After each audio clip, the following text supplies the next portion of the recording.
Hello, good morning, happy Monday. How are you all doing today? Okay, so we got a few different things here. I figured that it'd be nice to maybe set up a little to-do list that we have. I'm just using our README. So we started with this one, which I vaguely remember us talking about, but I don't remember exactly what that is. Did we actually do this? We did something with the collisions to make it easier. Because the collisions are working. I'm able to shoot the asteroids and I'm able to collide with the asteroid. So the bullets are hitting it and the ship is hitting it. So that's working just fine. If we go to our systems, I'm thinking that it's shared systems. Yeah, detect collisions. Oh yeah, then we do the collision event send collision. Oh, and I guess like another thing that we were thinking about is this actually really helpful? I do one time where I'm detecting all the collisions and then I just do a collision event. But because I don't know what type of things these are, I don't notify the specific things with an event. Instead, I have to go into like asteroid systems and then handle these. Also, Rasmus Go opened a PR to I haven't actually looked at the files yet because I wanted to save that for on stream.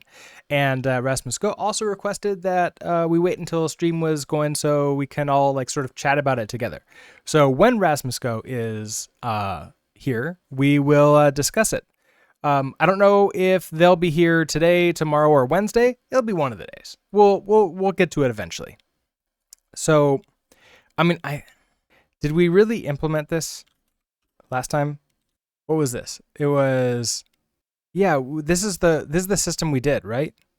Oh, filter the collision was a function that we had. Okay, and then handle ship collisions. Right. Okay. So then you could basically just pass it what you're looking for. Demolroy, hello, hello, hello. How are you doing today? And thank you so much for the raid. What were you working on? And how was your stream? As well as Raiders, welcome. Federico Bichedu. I'm sorry for butchering your username. How are you doing today? You're doing well. More Twitch Spotify integrations with Effect TS. Nice. And are you still enjoying Effect TS? It's still on my list to check out eventually, but I have a long list. You're doing well? Excellent. We're doing pretty well here too. It's Monday, which is always a nice day, but things seem to be working out pretty well so far, so that's good. Very much so. Nice. Yeah, excellent. Well, that's good to hear. We are currently working on an Asteroids game in Bevy. And so what we have right now, or I guess first of all, Bevy is a game engine written in Rust, and so we're writing Rust obviously to work with this game engine.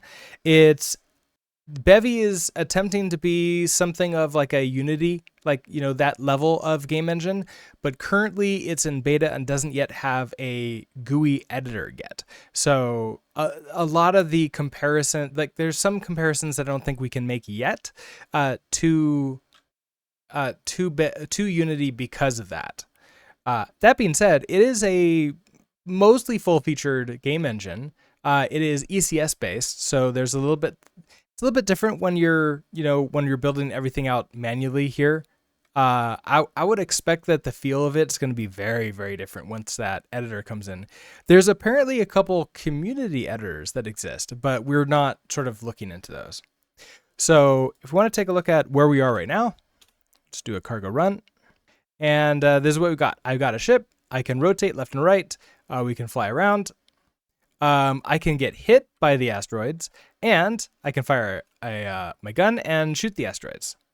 Also, I can be destroyed by the asteroids. The asteroids, right now, is sort of like a new level, just appears immediately. I don't sort of like start in the middle, and the asteroids don't really care about where the ship is.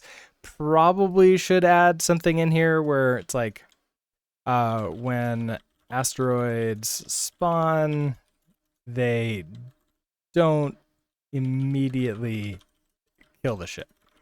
That would probably be nice.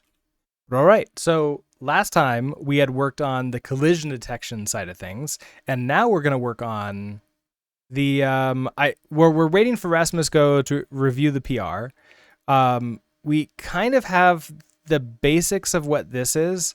It's a function, as opposed to manually do it all in one function. So it's like two functions in here, maybe like a helper function. But we're gonna wait until we review the PR before we implement one or both of these. So in that case, let's make it so that when we shoot an asteroid, it turns into two smaller asteroids as opposed to just spawning a new large asteroid somewhere else. So I think, yeah, so right now we have handle collisions. And I'm pretty sure that this is a asteroid and bullet. So we're despawning the asteroid and we're despawning the bullet when they're hit. What would be, I guess, like nice now is that we want to create another asteroid, right? Now I have a spawn asteroids here. I could do an event, like another event where I want to spawn an asteroid. Because this is kind of what it is, right? We just want to command spawn and then just do one of these. Cowtail, hello. How are you doing today? This is the latest release of Bevy. It was when I started the project, which was 0.13. So I don't think that they've had another release, but I haven't really been paying too much attention to it. Yeah, there are apparently some nice things that came in with this version that previous versions didn't have, and so I'm not even aware of having more nice things to work with, which is always nice. Okay, sounds like the latest version to me. Also, I don't know why I almost just say also. That doesn't make any sense with awesome. Okay. All right. Apparently it is Monday, so that's going to be a thing. Now, when I handle these collisions, we know that the asteroid and a bullet got hit. So we're despawning the asteroid, we're despawning the bullet. I need to now spawn two asteroids. Oh, Vevin Valor, hello. Also, that project is really old. Hold on, I need to fix that. Yeah, I haven't been paying attention to Nightbot at all. So was that the project? Oh yeah. Creating an X Twitter. Oh man, we've done so many things since then. Oh, where's the edit command? Oh, there it is. I want to edit. Okay, so we are creating a Bevy and Asteroids clone. Okay, so now project will properly say what we're working on. You've been wanting to do something with Bevy, just not sure how big a project you want to get involved with when it's not near 1.0 yet. I don't want to get too involved in learning stuff that may change, but also don't want to miss out too much on an early learning experience for things that may persist between Bevy releases. I can totally understand that. So if it were me, my guess is that everything is going to feel different once the UI is out, because then you're doing a mix of coding, and graphical coding, because the UI changes things, because it's not just an editor, it's also, there's going to be like clickies that you do to sort of like set values and do other things. And that's, I don't know, like when I had looked at or watched people code in Unity, it feels so different than the coding I'm used to. And to the point where sometimes I get overwhelmed by the UI part of it, even though it's supposed to make it easier. I get overwhelmed with it because I'm just used to always staring at this view of just having code. And to me, it's like, oh, this is simple. Okay, I have to do all this extra work, but fine. It's within my comfort zone. So ironically, this sometimes feels easier to me than any of the graphical game engines. But it's not necessarily the best mentality to have, because I do want to learn those. I don't want that to be the reason I don't use it. Okay, so I want to create here. So create two asteroids, and then they're going to automatically have their own directions, their own velocities that they're going off. And then we just want to be able to tell them like what size to go. Now, I have this create asteroid shape. Now in spawn asteroids, like I'm doing more than just that. I'm also spawning, why am I spawning a camera here? We have one camera, right? That should be under shared. I wonder if I want to rewrite this system to be a little bit better. Renato, hello. How are you doing today? I wonder how much of a game can be created independent of Bevy and then drop the code into a system block later on. There's been some discussion in our streams about that exact thing. Like, can we, like, how much can we isolate our logic from the engine? And it's not something that I'm very familiar with because, like, I can do something like that with web development. It's like decently isolated, but not 100% completely because a lot of the code then still sort of like sits in if you're writing Vue or React. Like there's still some things that you need to tie in, but a lot of it can be just independent functions, right? So Yash, hello. How are you doing today? I'm doing pretty good. We're doing some game dev, which is always a lot of fun. With an ECS like Bevy, I wouldn't try to isolate it. Yeah, and that's the other thing is like there's a lot of things like, okay, so if I want to spawn an asteroid, I can, like, how can I create an asteroid that's not really going to care about these things being separate like they are? I can't actually, like, there's no way for me to take all of this logic and throw it into a different game engine. And even if I were to somehow, I guess another way of thinking about this, even if I were to somehow choose to do another game engine and I somehow made this all independent, would I even want to keep all those functions exactly as they were, or would I want to just rewrite them? And my guess is I would probably want to rewrite them. That's my guess. Renato, you're working with Python scripts. Excellent. Well, that sounds really fun. Python's a great language.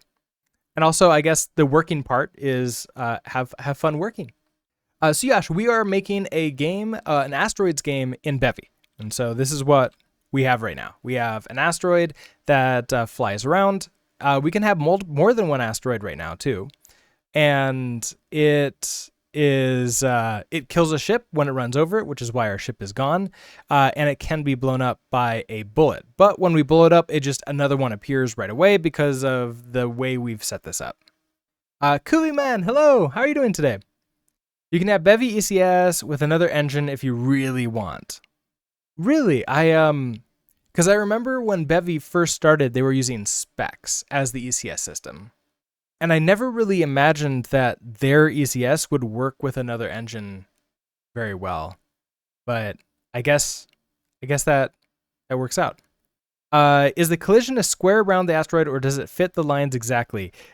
Neither. It is a circle from the asteroid. So I'm actually using a circle for this. So it kind of goes above some lines and below some other lines, which in my mind, especially since the asteroids are sort of like circle based, it makes it a little like I don't have to trace all the lines to do the math for the or like to get to use something like Rapier or something else to like do the collision detection. Basically, I can just do the simplest one right here. Yet a question: should you learn text to be a Web3 developer? Are there a lot of career options as a Web3 dev? Okay, so I am not in the crypto world very well, so I'm going to there's going to be a lot of like I don't knows in this answer, but that being said, are there a lot of jobs? Maybe. There's certainly a lot more Rust jobs in the crypto space than there are not in the crypto space. Although that has been tipping, I think there's still a lot of people doing Rust over in that side. Web3. Now, I don't really know much about Web3 besides the fact that the DNS for Web3 is not compatible with Web2.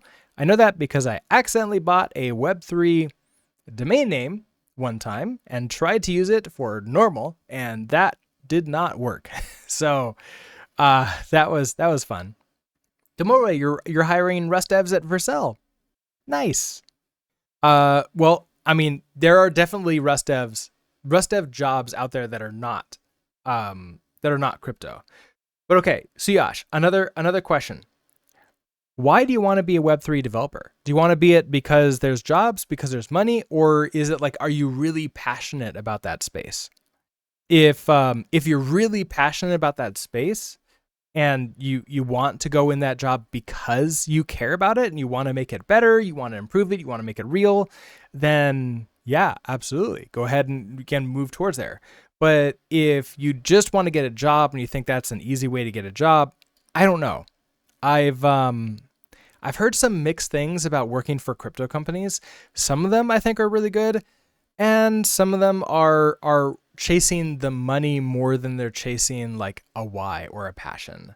And a company that is chasing money is, well, we've been seeing what happens when you get jobs at those places. I would just take any, if you just want money, just take any job really, and then just work up the various different jobs until you get the money you want to get. Does that make sense? Okay, so also tomorrow I have a question for hiring Rust devs. Are you having trouble finding people with Rust experience? A lot of the people that I've talked to that hire Rust devs do have some trouble finding Rust developers, but instead seem to be hiring or are willing to hire people without Rust experience, but programming experience, and then teach them Rust on the job. Is that what you do too? Like eventually we're going to get to a point where everybody has Rust experience, or a lot of people have Rust experience, and then you don't need to do that anymore.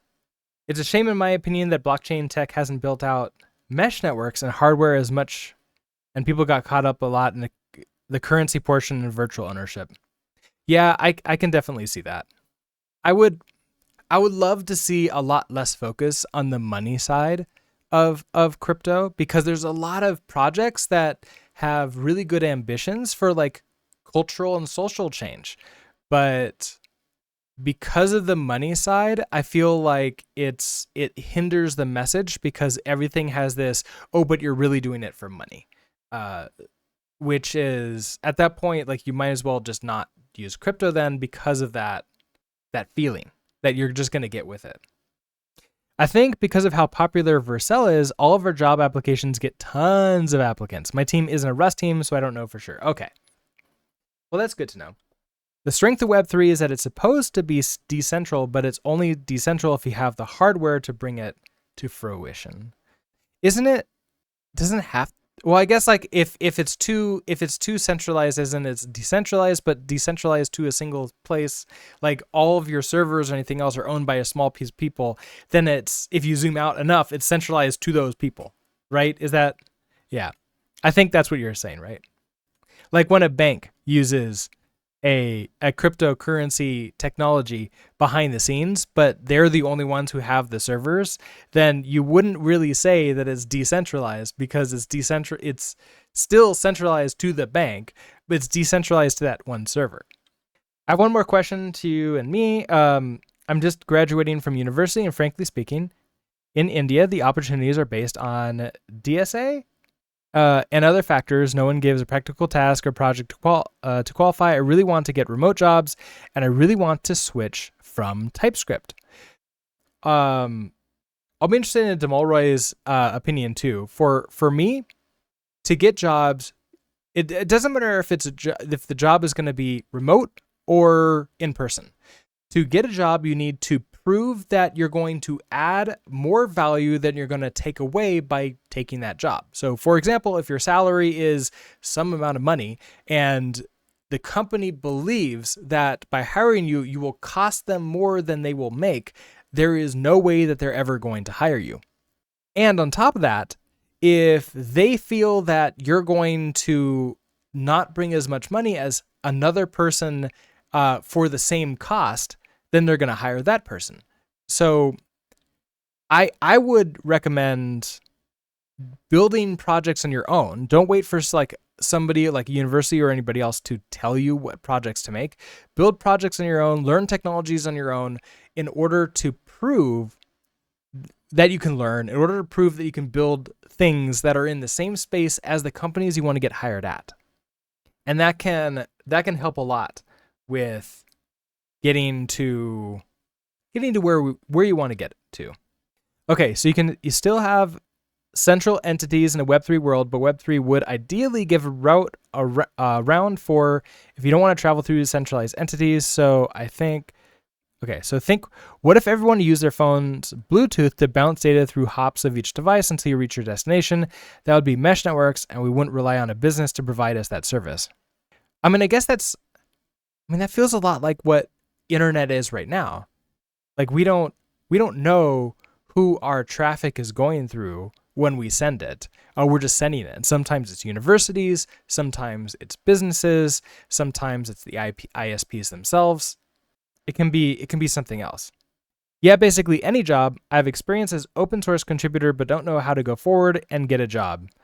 One thing that you could do is find somebody that's in a job, especially in a job that's similar to what you want, and attempt to do something called an informational interview with them. This is not you asking, hey, how can I work at the company you're at? It's more of asking, hey, I really want to work at a company like the company you're at. Could you help me by telling me what you would do if you were in my position to get there? Like, and maybe if it's just one thing. And if you get to that point, like then you can collect a list of things that people would do if they were you. And you could choose, do you want to do them or not? And now you have a list of what to do. Sometimes it's build projects. Sometimes it's learn this technology. Sometimes it's just revamp your resume. And sometimes it's just apply more and cold call and do that kind of stuff. Being remote to find jobs is rough, but it is possible. All right. So how do you get a streamer job? Kuvaman, you're a more popular streamer than I am. I would ask you what would I do? I mean, we can just do this. Like, Kuvaman, what would be one thing, if you're willing to say, that I could do to like increase my viewership and be a better streamer if you were me? I don't think I have any advice for you because you do things better than me. And your game that you're making is pretty awesome. You did a test doing Zig currently brings more viewers than doing Rust. Oh, interesting.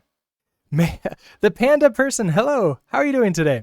Make an OnlyFans account and bring audience from there.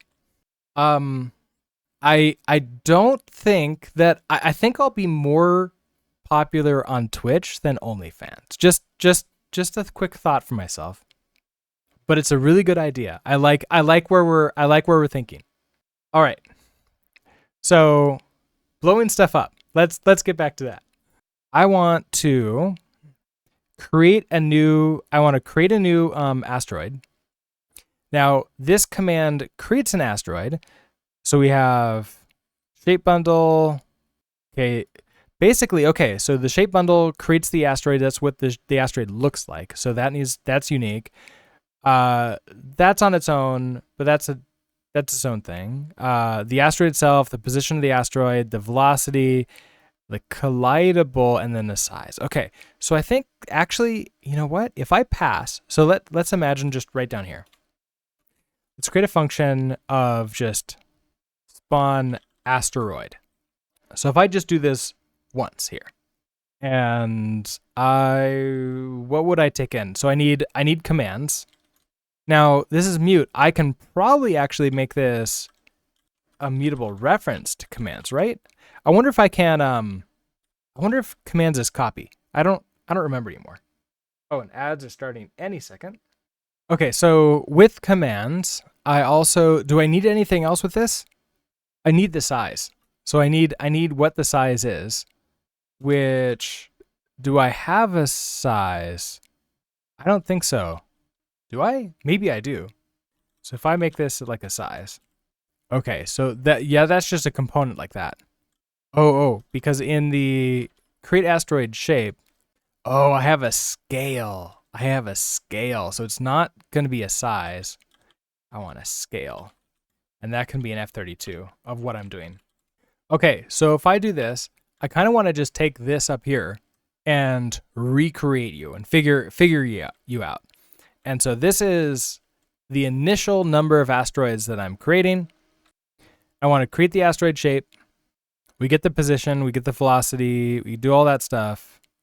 Then I then spawn it, right? So if I delete you and put you in there, there's obviously going to be some things that it's going to be super upset about, and we're going to have to figure that out. So you're going to be a scale that we throw in you. Okay, so we need the world size and then RNG. Well, RNG is pretty easy. I could pass RNG in, or we can just create the RNG. We're going to create this multiple times, so let's pass RNG in. Thank you for that. Oh yeah, it just ended. Okay, thank you for that, Kubiman. Rasmus, go. Hello, how are you doing today? Oh, it's okay. We can review it anytime. If there's a better time for us to review the code, Rasmus, go. Let us know, and we'll do it when you want, or when you're actually available to like chat back and forth. Because I would rather have you be able to chat about it. The jobs question were necessary because in 2 months you will have nothing, and you really have to get a job soon. Yeah, so it's really about treating it like a job, like finding a job like a job, where you're going to clock in and you're going to do things to increase the chance that somebody will invite you into an interview. And then obviously then you have the interviews and you have everything else until then you find a job. And there's a lot of things that you can do to help out with that. So for example, applying online, like cold applies, where you just sort of click on the apply for this job button. Those are the easiest to do, and you can do tons of those per day, but they have the lowest chance of working. So personally, I would not spend too much time on those unless you have literally nothing else to work on. Doing anything to get the limelight on you, like get some kind of like focus on you so people see you. So posting on LinkedIn, posting on X, Twitter, posting wherever you think people are that would be able to hire you. If you can like become visible, and you don't have to be an expert in your space because you just graduated, right? You have to be seen as good enough or possibly slightly better than your peers in order to get the jobs that you want to get. And so that could be writing blog posts about your learning journeys and about how certain technologies work. And in doing so, like you're teaching somebody, right? By teaching, you learn more and you show that off. Those are all strategies. They don't guarantee to work, but finding that first job is the hardest part. It's absolutely the hardest part. Once you get it, it's a lot easier. I hope that's helpful. All right, so I wanted a mute. What is it? Thread range, thread RNG. Okay, so that gives us our RNG. World size. Okay, you're upset because we need world size. Where did this come from? Oh, that's the reason I didn't create the camera here. I queried the camera so that I can get the world size from the camera, and it's a vec2, so I can also pass that in here. So world size is a vec2, and this can be just a reference to it because I don't actually need to clone that every time. I'm not mutating it, we're just grabbing something out of it. Yep, thank you for all the suggestions. I also thought about contributing to repositories with good PR and the tasks that people really need help with. Yeah, I can see that. Also, maybe like blogging about or doing something about like, oh, you know what would be great? A meetup talk. Do a meetup talk where you're talking about your contributing to open source. Add that to your LinkedIn. I contribute to these open source things. You got to make sure that the right people see that you're doing that, because you can be providing value for other organizations, which is one of the best ways to show that you can provide value. But if nobody sees it, it won't matter. It's just invisible. You have to make it visible to other people so that they know, oh, if you do that for them, you can do that for us. Kids will be asleep in about 3.5 hours. How long is the stream? Stream is, well, about 3.5 hours more to go. Is your schedule going to be the same for tomorrow and Wednesday too? I have the same schedule all like Monday, Tuesday, Wednesday this week. So 8 a.m. my time until 12 p.m. my time. Okay, so spawn asteroid, we did this. Okay, so we got world size now. Next up, asteroid. Okay, so we need the asteroid speed, which I just make up, right? Yeah, I just make this up. So you're just going to be made up in here. Epic, hello. How are you doing today? Wednesday is better then? Perfect. Well, then I'll be here on Wednesday and we can chat about it then. You just realized that Brookzoid and Asterzerker both work if you want a channel specific name for your Asteroids game. Huh. So if I want to create another channel and like maybe we add like a bot or something, or either we add a bot and we just have it play the game 24/7 on there, or I make another channel and all it is just me making asteroids over and over and over again, just like constantly. Like it's just Twitch plays asteroid. Yeah, we could do that. Twitch plays asteroids. I feel like that would be better as a turn-based game, but that's something we could do. I kind of actually like that idea. So Twitch plays asteroids. Let's see. For the note, make asteroids a game, add Twitch chat, make them play. All right. Oh, Twitch chat is the asteroids versus the streamer. Okay. That's another idea. Let's see. Twitch chat versus streamer games. So we have Twitch chat is the asteroids. I mean, that's certainly a possibility. Like you can move around. Oh, and then the number of asteroids is also the number of chatters. So like the more people in here, the harder it gets for me. That would be good. All right. This seems to work now. Okay, so if I spawn the asteroid now inside of this for loop, so if we run spawn asteroid, so just a singular, we pass in a mutable reference to commands.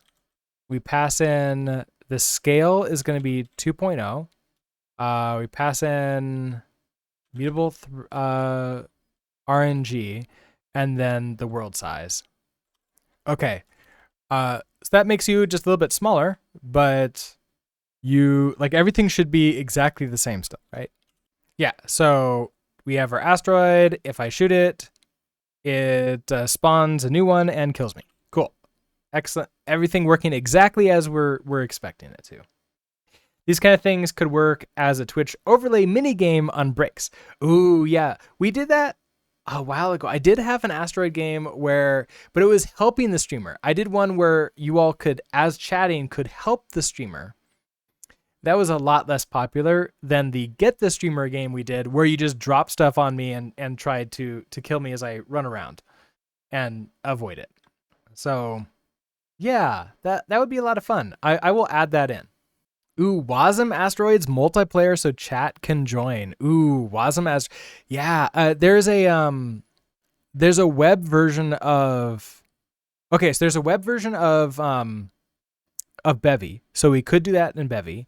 We could just do it on our own using, you or something else and just like play around with adding in WebSockets or something for the multiplayer aspect of it, which would be nice because there's a lot of people that just chat about how to do WebSockets in U anyways. So learning that would be good. I could then, create a little article on it. Or we can use Godot, create the Asteroids game in there, and figure out some multiplayer situation for that. I've actually not really done any real-time multiplayer that's not like Twitch chat putting in commands. So that would be something that's good to learn. We just went to a few streams to a full-time game dev. Yeah.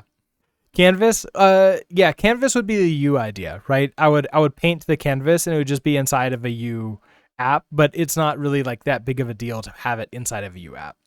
It's just like a canvas can be anywhere. I could even just not use U at all, and just do its own thing. I even have. Wait, is that book right here? Hold on. I even have this book, which is backwards for you. Hold on. Let me fix that. That's backwards. Camera. Where are you? Nope. Main camera. How do I flip you? All right, I am 0 for like 10 on this. I want to rotate, flip. Okay, horizontal or vertical? Nope. 0 for 11.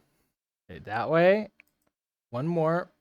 All right, there we go. Why am I, okay, I have to fix the chroma key because that apparently did fix itself.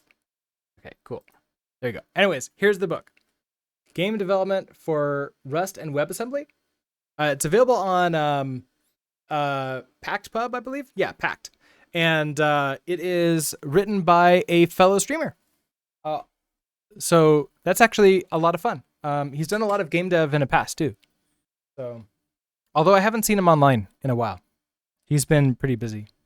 We could just do JS and CSS madness. I mean, that would be an argument for learning Effect TS. Was that the one? Demora, if you're still online, that was it, right? Effect TS. That'd be a reason to learn that too. A lot of different things. I do notice that a lot more of you enjoy watching me doing game dev than boring web dev type stuff. So I have been doing more boring web dev stuff off stream and more fun game dev on stream, which is a thing. Okay, so I can spawn an asteroid this way. So this spawns asteroids, and I can spawn like more than one, which is fine, but I'm doing one right now. And then I want to do the same thing down here. So I want to handle collisions with the bullets, and we want to create 2 asteroids. So I want to take the asteroid that we have right here and then use that to get the other asteroid. So I need the camera. So mute. Give me the camera. I guess it's not a mute, right? I just want a camera query. That gives me, okay, the camera query single. I then can get the world size like that. Why are you, bring up like that. Okay, so we have our camera and okay, that gives us our world size. I wonder if I want to have like a function where I can pass it the camera and it returns the world size for me. Then that would reduce that line to 2. That'd be nice. Okay, let's try actually just calling the function, right? So if I want, let's see, spawn asteroid. Okay, so we want our commands. Well, we already have that, right? So I can just pass in the commands. Scale. So do I have the scale saved so I can divide it in half? I don't think I do.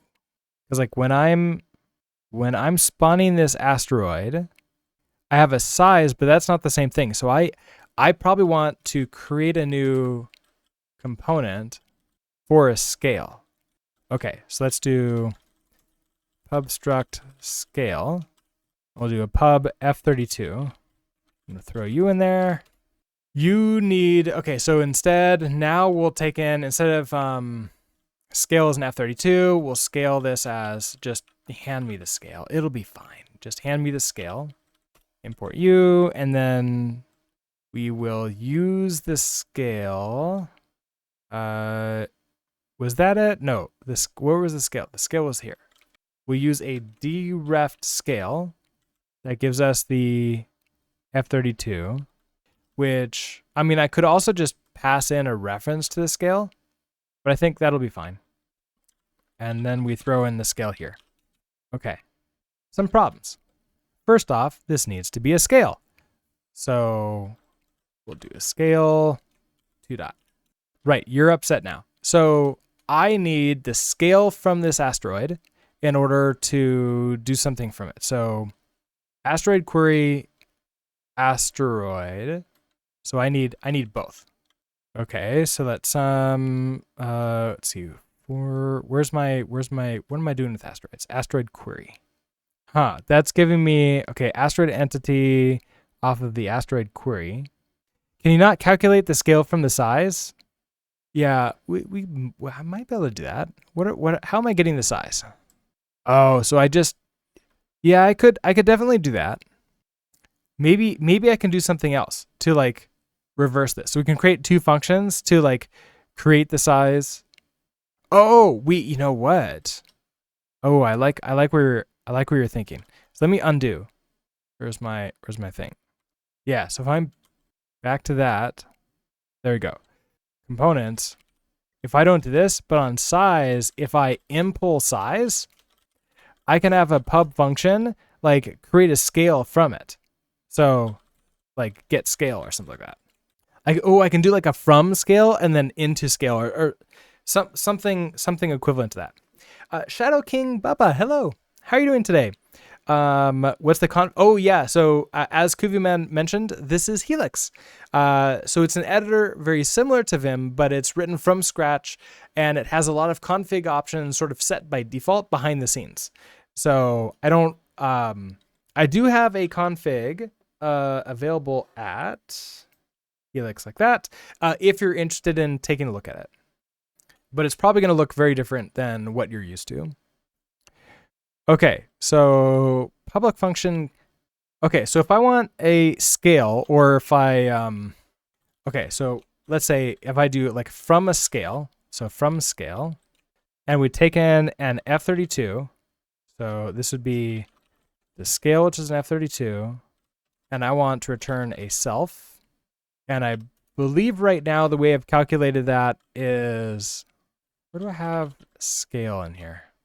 Okay, I do 65.0 times scale to get the size. So if I do the same thing here, so from a scale, I multiply it, so I do a self 65 times the scale, and then we return that. And we can also have a pub function to scale, which would take in a mutable self, no, just a reference to self, and return an F32. And okay, so if it's multiplication, I would divide, right? To reverse that, to remove it. So I would say a dereferenced self divided by 65. Is that how it works? Or is it the other way where I take the other one? Okay, so now I have those two methods. And I have, let's see, create asteroid shape. Okay, so I can do a size, and then we'll do from scale, hand at the scale. So that's good there. And then you need this, the scale. So we have the asteroid size. I still need to get the asteroid size from here though. So we have asteroid query. So I still need to do something like this. So that gives me you. Now I want to get entity, who gets me this entity, but does that get me, can I get like something out of it? Can I get like let size equals asteroid dot, like what can I get from that? Can I find the size from it? Field. I don't think that's it. Okay, you never heard it before? You'll take a look. Yeah, I like it a lot. There's a lot of things that I think are nice. The biggest one is you don't really have to do very much configuration for Helix. Some of the negatives are that it doesn't have a plugin system right now, and it also doesn't have a tree view for the files, which are one of the biggest complaints that I've seen online, and it's something that I wish that it had. All it really needs to do is add a plugin system, and then the community will add a tree view. Like they don't really need to do both. They could just do the plugin system. So we're obviously waiting, and they're working on it. We're waiting until we hear what the status is. Okay, so how can I get the size out of this? Is there something that I can get from? Because the problem is I just have the ID, right? I just have entity. So asteroid query get, I hand it the entity reason. Okay, so query get, oh wait, selected character dot name. Okay, but where does name come from? Can I actually get like size off of that? That doesn't seem right. Like, I don't think I would be able to do something like size. Doesn't make any sense because I don't have that on there. All right, let's see if we can find, okay, so what is this? This is query.get. Okay, so we need to go look up documentation for get. Oh, there's also get component. Deprecated. Please use get and select for the exact component. Okay. Wait, so get gets me result as query data. Wait, so I can select from this maybe? Ooh, I don't see a select. You assume I need to replace the find? I was hoping that I wouldn't have to replace the find. That I'm going through all these asteroids. I'm looking for find. We get an asteroid query. Oh, okay. We get an asteroid query. Oh, select. I can select here, maybe. Okay, so I can't do that. Now get you're a result. Now you didn't make anything special, so it's like a normal result. What did I just do? I hit a command and I jumped around. That's not what I wanted. Where was I? Create asteroid shape. Select is not a method. You just select. Oh, select is not a method. You just select what you want and get it. What? Yeah, hold on. Let's. Wait. So okay, hold on. So get says.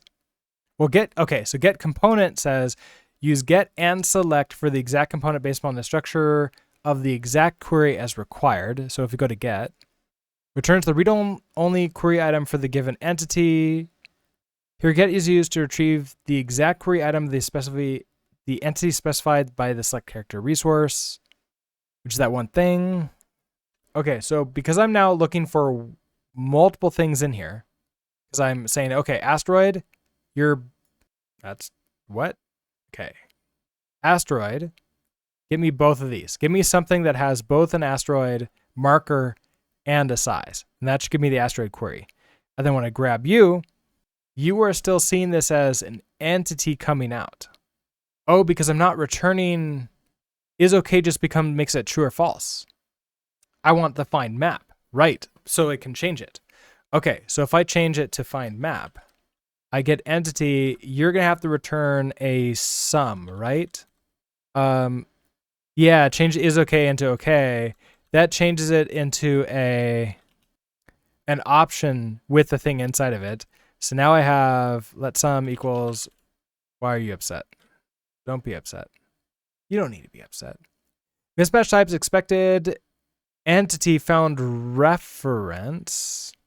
Expected, okay, so it needs ownership of the entity, but okay, so just one thing there.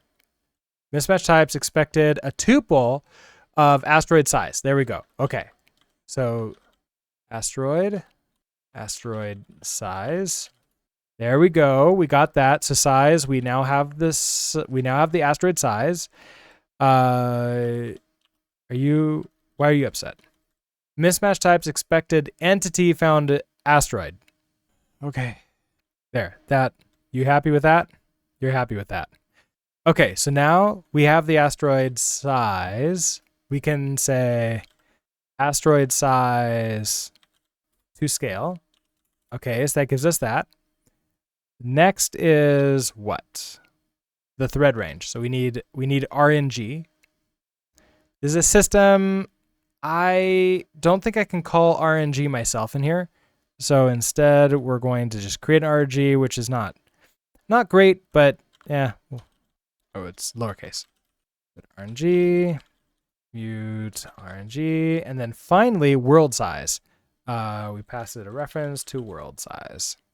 Okay, so if I do that twice, and then, okay, R2 scale, I want to divide this by 2. So we divide you in half. All right, so now we cut you in half and then create 2 asteroids right there. What are you upset about? Cannot move out of a shared reference. Well, what if I don't want to move you out of a shared reference? Okay, collided entities. What is moving? Move occurs because asteroid has type asteroid, which does not implement the copy trait. Oh, okay. So I just can't do that. Also, I'm not even using you. Okay. No errors, no warnings. What's the chances it's going to work? Let's find out. So if we run you and I shoot you, do we get 2 asteroids that are half the size in the same spot? Kind of. Oh, wait. Those are very much not the same spot. Those are random spots.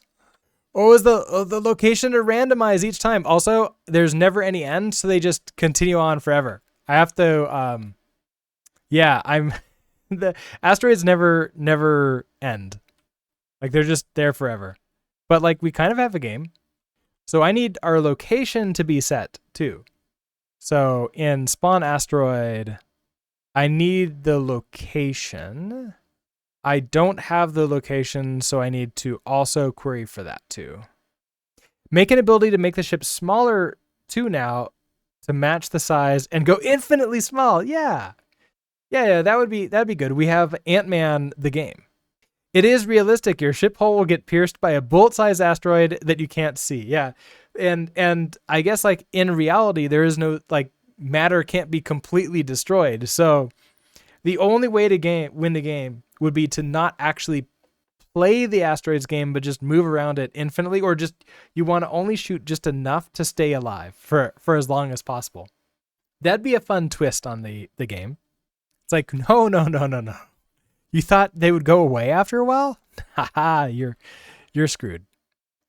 It could be an infinite game, but you get more points the more asteroids on the screen. So you're encouraged to shoot the asteroids, but also it'll make you die faster. Okay, actually I already added location to that. Okay, so then here's our find map. So now we need asteroid location. Why are you an unknown? You shouldn't be an unknown, right? Why are you red? Oh, cannot find location. Import. What? Wait, don't I have a component called location? Oh, it's position. Okay, so we have our position. We get that. And then I want to, when I spawn the 2 new asteroids, we need to give it the same position. So it'll just be a reference to the, well, they need to take it in. So I should just clone this, right? So we're going to do asteroid position clone. I hope I have clone on that. Yeah, expected 4 arguments, found 5. So we're going to go to here and we're going to say, hey, you know what? We also need a position. Position is going to be a position. We're going to take ownership of it because we might as well. We're not going to create the position like this. So it's not going to be random anymore, which means that you are going to be, I need to create the randomness up here, aren't I?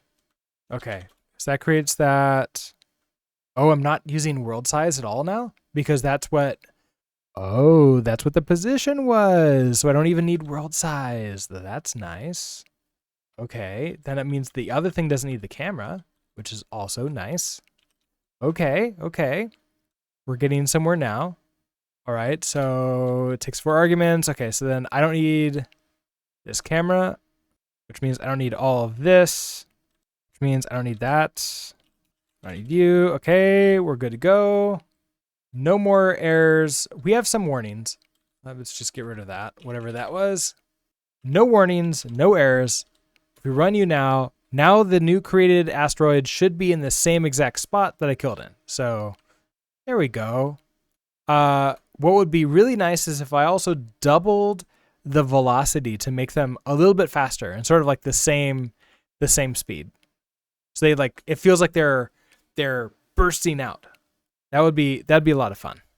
So velocity. Now, what am I doing right now with spawn asteroid? I'm giving it velocity of velocity, and I'm just generating a random.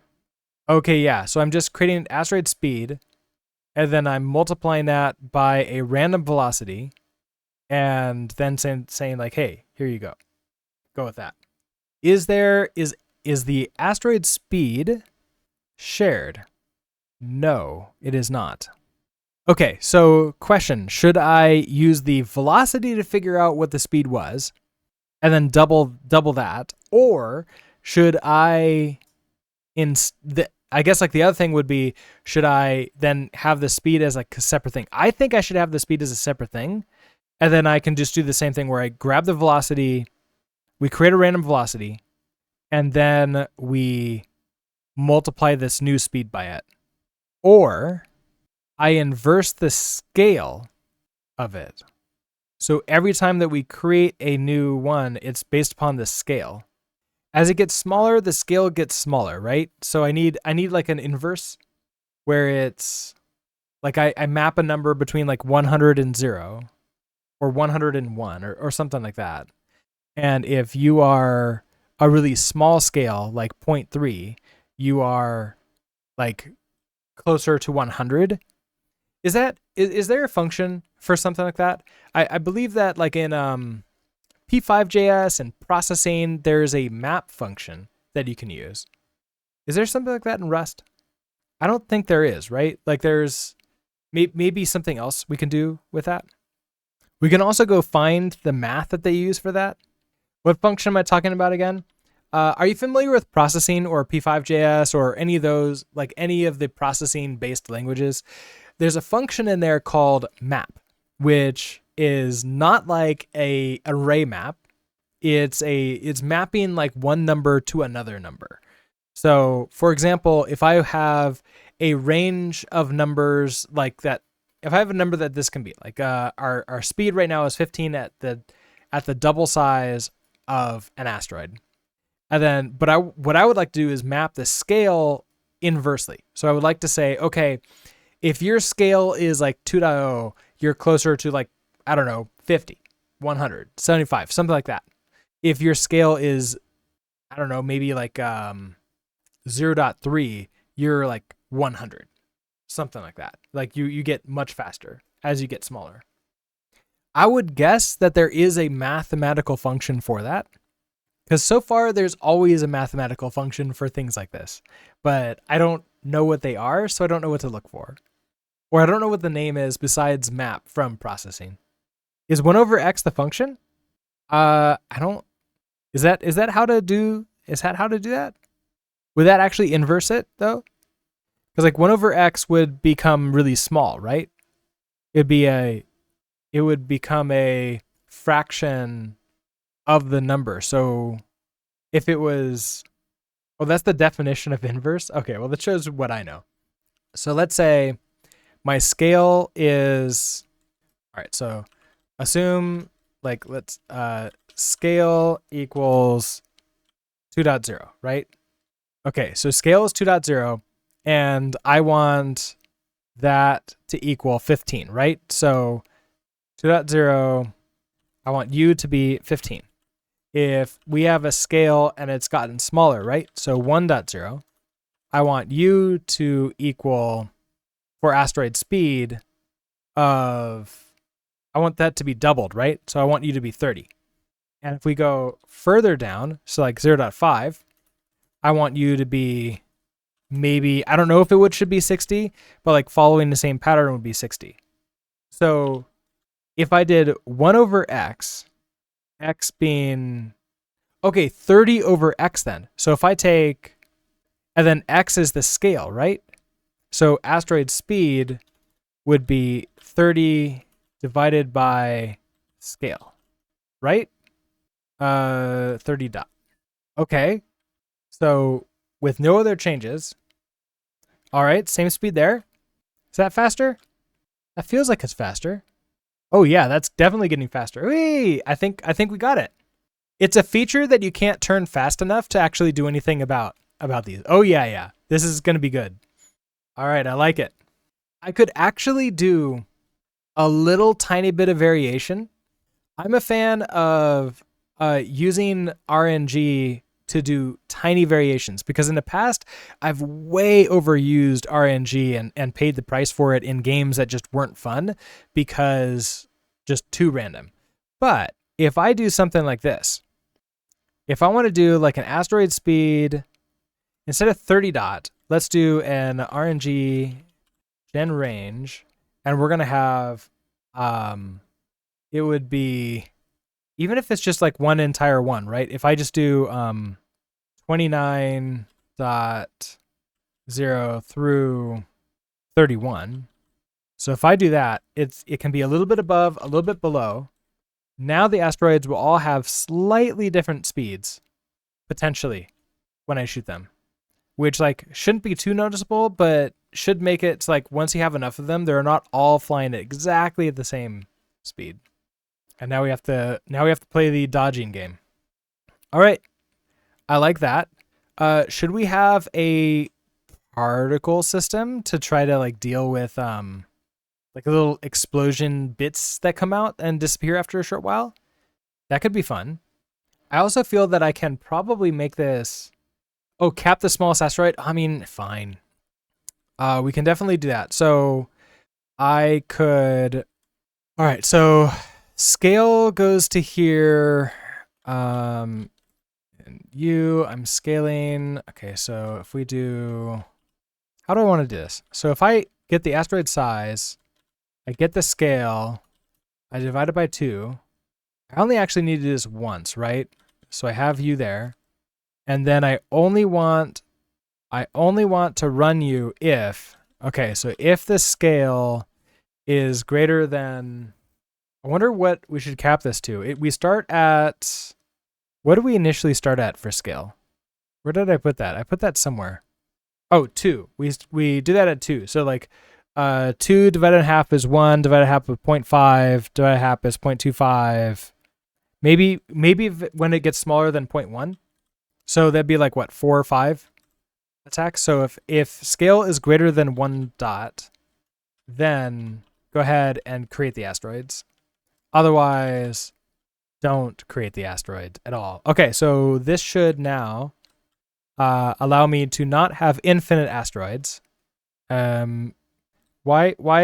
Okay, that killed all the asteroids. Also, I'm using this spawn asteroids in not the right spot in library. I'm doing it all the time, and I think I want to do it just at startup. So spawn asteroids, we're gonna put you here. Once what are you upset about? Oh, because the camera doesn't exist. Wait, wasn't there a way for me to ensure that like these exist first and then I can do the next one? There was something I can do about that. Runs after all systems and set if, oh, I think it's after. Okay. So if I do after, will you be happy? Yes, except wait, there's no asteroids. Huh. I thought that would spawn the asteroids, like just have it there. Is it not after? I do remember seeing this in the documentation somewhere and I forget what I should do. Oh, was it chain? It might have been chain, right? I then chain and then do something. Do I have to add systems again? Okay, let's go find out how to do it properly. Chain systems into dependencies. Wasn't there was something in the actual Bevy docs about this. I vaguely remember, okay, we had set up, there's no search in here, so I have to just manually look through it all. That was setting up that. Oh, an ad starting any second. Okay, I am going to take a break on this one too. So I will be right back. I'll go see if Zilby's around, and if he is, we'll grab him. So I will see you shortly. All right, I succeeded. We found a Zilby. I don't know how long he's gonna want to hang out with us though. Oh no, that way. Okay, Zilby, you want to hang out everywhere where I can put a camera on you? Maybe. Look over there. All right, he's exploring. So maybe he'll hang out with us. Maybe he won't. Okay, so there was a chain eventually in here. Oh, wait. There was this too.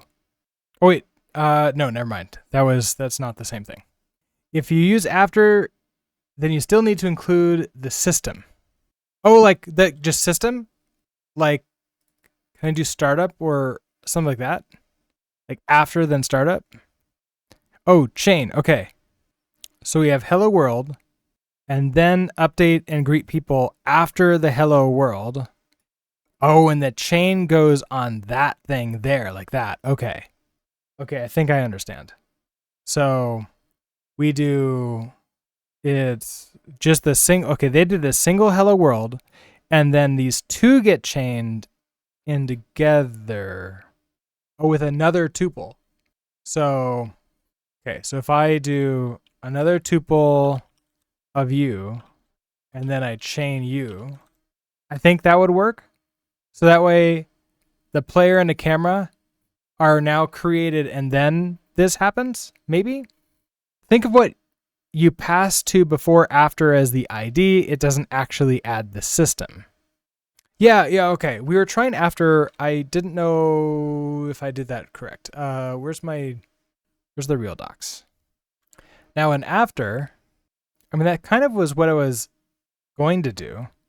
Run after all systems in set. If set has any systems that produce commands or other deferred operations, all systems in self will see their effect. If automatically inserting apply deferred, like this isn't desired, use after ignore deferred instead. The given set is not implicitly added to the schedule and this system is added. It is safe, but no dependencies will be created. Okay. I mean, so that would be just after with the thing. Oh, you're right. That is there. Okay, so asset loaded, run asset loaded after cycle cube map set is added. That's what it's trying to tell me. Okay, I had it backwards in my mind. Okay, so I want to load you, and so you're going to be after the camera and the ship, right? So it has to be two things. We're going to have after these two. Does that matter at all? I might not care. I might not need the player part of that. Yeah, okay, so I can only do one, right? So can I do both as like after? Okay, so let's do it after the camera is set. Okay, so after the camera is set, spawn the asteroids. I think that should work. Does not work. Panicked. Okay, it called unwrap. Huh, so okay, one of my systems panicked. A win it issue? Just try running again? Okay, sure. I don't think so. So in spawn asteroids, do I have any unwraps in here? I don't have any unwraps in any of my code. Interesting. Now I am trying to get the camera out, and I wonder if that's the problem. I'm trying to get the camera out. Oh, the panic is inside win it. It's the error message. Okay. So by trying to run it at that time, it doesn't work. Oh, interesting. Okay. So if I'm attempting to run it at this time, so during startup, it's not happy. I wonder if I should push this back down and do my own little startup where I just say like, hey, if the ticks are X, just go ahead and spawn them. Otherwise, don't spawn it at all. So I'm not super thrilled about. I'm also, yeah, the curious part is why is this an issue here? Okay, so if I go back to you here and just like throw you in there, let's say. Okay, so spawn asteroids at your position there. You run again? Yeah, we're happy again. Okay, so I have to do there. Oh, use post. Wait, there's a post startup? Is there a list of the where would I go to find that list? Is it in their webpage? Like I guess they don't have much here. Okay, so Bevy latest, Bevy app struct main. So I just want to go to main. Oh, okay. So we have pre-startup, startup, and then post-startup. Oh, okay. Nope, not that.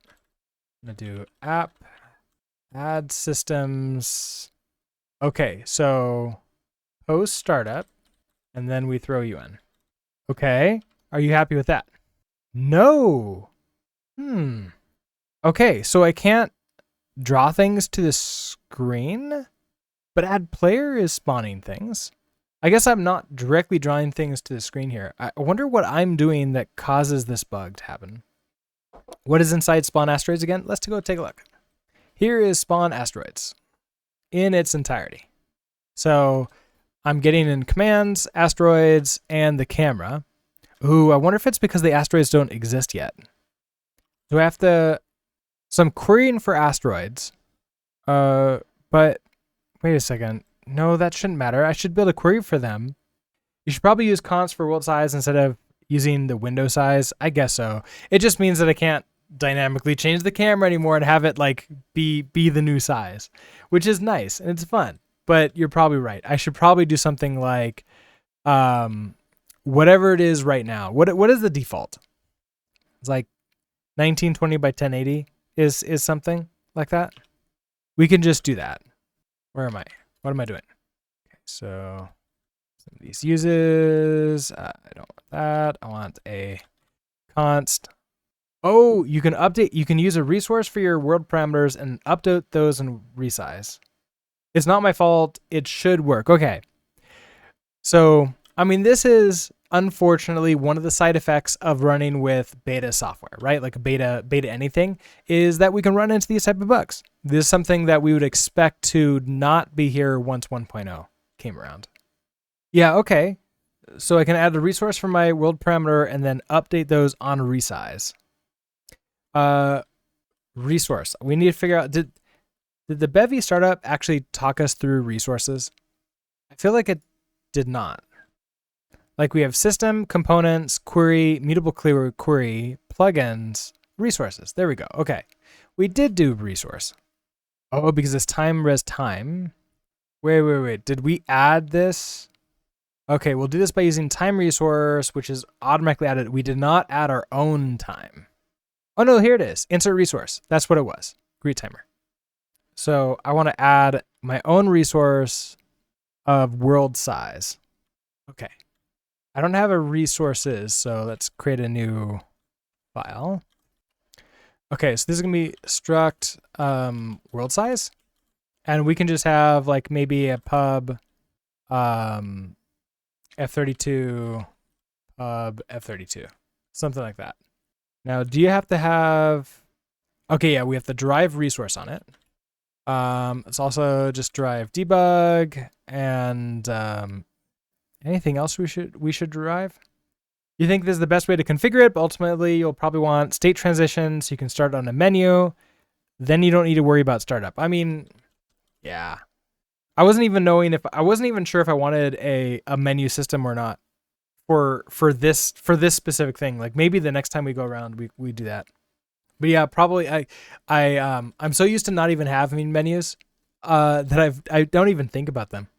I just like, oh, we jump into the game, we play around with it, and then we die, and then the game ends and just drops us back to the command line. That's fine, right?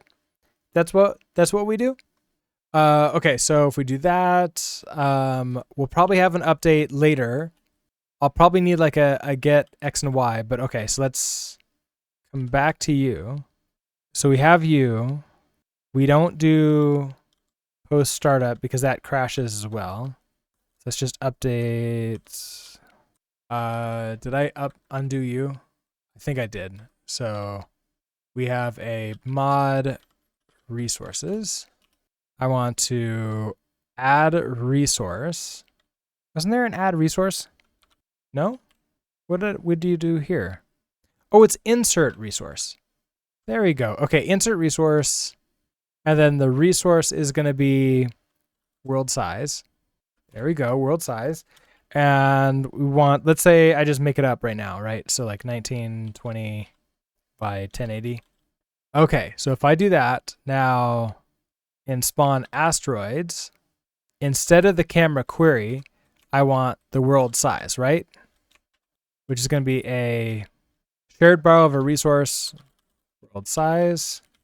Okay, so I don't need you anymore. World size equals, okay, I'm just going to do this right now. It's going to look a bit weird. Now, I want to turn this into a vec2, let's say. So in resources, let's do an impl. Oh, you know what? I don't want to import world size. I want to impl from vec2 for world size. I mean, guess I can do it correct like that. Okay. Why are you so upset? You're not really upset. You're happy. Okay, so from value vec2, so our vec2, so I want a vec2. We're going to have x, and that's going to be our self.0. Y is going to be self.1. Okay? Oh, I did it completely backwards. It's not what I want to do. I want to do a self of value. Really, I can probably do something like vec2 x and y, right? Like that. So we're going to have x and y. Okay. And now, can I do something like into, it doesn't know what to turn you into. Oh, that's the wrong one anyways. World size. Okay, so gen range. Oh, I'd have to do into on every single one. You can't figure that out, but I can tell you, I want you to be a vec2. Oh, because it's a no? Wait. Okay, so the from world size. Oh, because it's it's the Bevy. Oh, I'm doing the I need to deref the into on the actual world size from reference to world size. You want to do some from a reference to this, which doesn't really affect you, except I just say reference like that. Oh wait, you didn't even be in reference now. Arguments to because you need to be dereferenced. Okay. Wait, I got the from the wrong way around. Do I still have it wrong way around, or did I fix it? I don't know if you sent that message which time I fixed it. Also, I may have fixed it wrong. Oh, from world size. Do I want to do then from world size? Okay, so I want to do from reference to world size. Yeah, this is going to yell at me, right? It's going to say like, hey, I can't do that for vec2. Maybe? Hold on. That's not a problem here. Okay. So from value world size. So then I want to do a vec2. X is going to be value dot 0. Y is going to be value dot 1. Oh, okay, cool. It does. Is it allowed now for me to just do that to whatever I want? If you own the first argument to the trait, it is fine. Oh, really? I did not know that. That's good to know. You can't do it to anything, but there are a set of rules. Okay, so I can't do it to everything, but I can do it to very specific things depending upon if I own the first argument to the trait. And the first argument to the trait here is this part.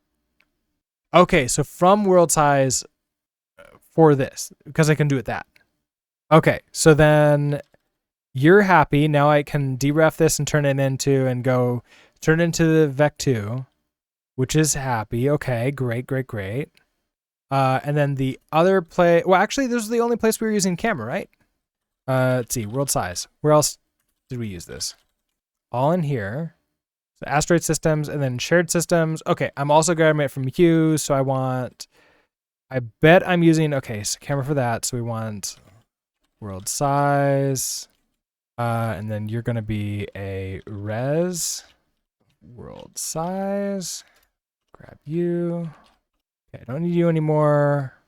World size equals, okay, so you're going to be vec2 size. We have to deref into you. I don't need you at all. I wonder if I need that half size. I wonder if I just broke that. That would be interesting.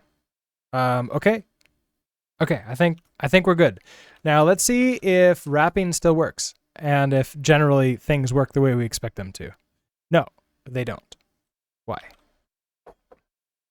You set the size bigger than I set the size bigger than a window and never updated it? Wait, I thought that was the same size as the window. I guess, okay, so we need a system to update. Okay, so that would be the camera systems, right? Update world size. So I guess I need the camera, right? So we want a mute met camera. Mute camera. Let's just do camera query. Okay, and then I also need a mute world size. Is going to be a res mute world size. Okay, so give me that. I did set it. What? I guess like what is my camera set to? I actually don't know what my camera is set to. Do I? Because I think I just spawn a default camera, whatever that is, which I always thought was like 1920 by 1080, but could be something else. But okay, let's do this. So I get you, so I'm going to do this. Our camera equals our camera query. We just get a single. World size. Okay, so then I need to do that thing that I was deleting everywhere else to like get the actual size of the camera, right? So camera size, camera, was it viewport? So viewport dot. Oh, right. It was like logical size. Was that what it was? There was some kind of size. So there's physical size. I can't remember if it's physical size or something else. No, okay, because that gives me a UVec2 and I don't want a UVec2. Okay, so I don't think it was viewport. Oh, logical viewport rect, right? Wrapper default into, then there was the half size, which gives me a rectangle. I don't remember what I want on this. I think that I want it to be the normal size, don't I? It's like width and height, size. We get that. Okay, so you get the camera size, and now I want to do world size dot. Wait, what do I have access to here? So you're res mute. Oh, these are snippets. How do I get? Okay, let's go take a look at the documentation for res mute. Wait, am I doing anything with this timer? So timer 0 tick. Wait, so can I just get access to this? World size 0 equals camera size dot x. World size dot 1 equals camera size dot y. Okay. Update world size. Let's head back to you. So add systems update. I don't know why that one's separate. We're gonna do systems, camera systems, update world size. Okay. So that should now update the world size. So I just set it to be whatever. I yellowed it, but then I update it constantly. Now my ship looks exactly the same. I can still turn around. I can still move around. My asteroids, though, I don't know where they are. Are they actually being created within that world size? Resize the window? Sure. Hold on. Wait, where's my... There you are. Ooh, okay. So yeah, still working the way it was before. I wonder if I needed to resize it so that the asteroid was somewhere else. Oh. Yeah, I did indeed break. Okay, so what it was, asteroid systems, shared systems, and wraparound entities. I am assuming that the world size is halved. And so I want to, can I divide by 2 here? Fine, I will let you do your thing first. Will you let me do that? Yes, okay, so then that should work for our wraparound. Okay, I think that works. So now you'll wrap around to the left soon. Excellent. Okay, and then I'll still die. I can still shoot you. You're not creating multiple of them though. But I can collide into you. Okay, so that's good.